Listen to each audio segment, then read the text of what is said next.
If a person is arrested for driving under the influence, but the theory of the case is that it involves narcotics or controlled substances as opposed to alcohol, the penalties are essentially the same. The case itself is very, very different. First of all, we'll likely be in a situation where the officer isn't dealing with a breath sample, he's asking for urine or a blood test. The science behind that testing is obviously very, very different and will require further analysis.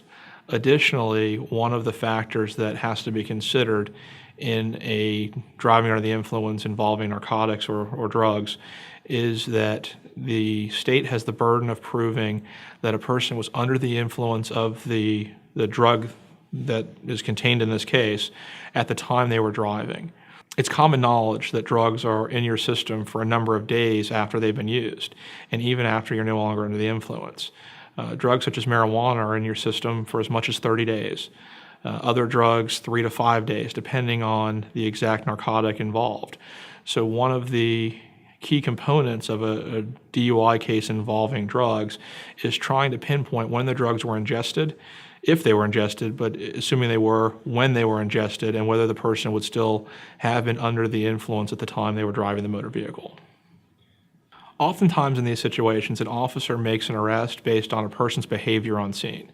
They may seem to be acting in a way that makes them appear impaired. Maybe there are smells, maybe there is something with their eyes that makes them appear to be dilated. The officer then starts conducting the investigation as to what substance they're on. At some point, he may or may not ask for a urine sample or a blood sample. Assuming that's provided, that sample will be sent to the lab and it would come back potentially positive for a substance. Hypothetically speaking, if it came back positive for marijuana, all that would mean is that sometime in the last few weeks, the person whose urine was tested ingested marijuana. That doesn't mean they were under the influence at the time of the traffic stop.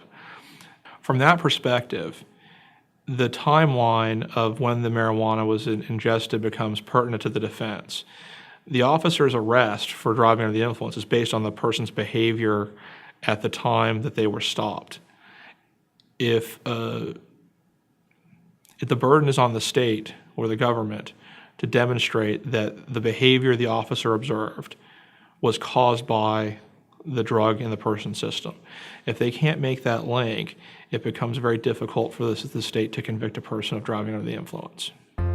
If we have not answered your specific questions in this video or the rest of the videos and information on our website, please contact us for a free consultation. We believe that you have too much at stake not to protect your legal rights.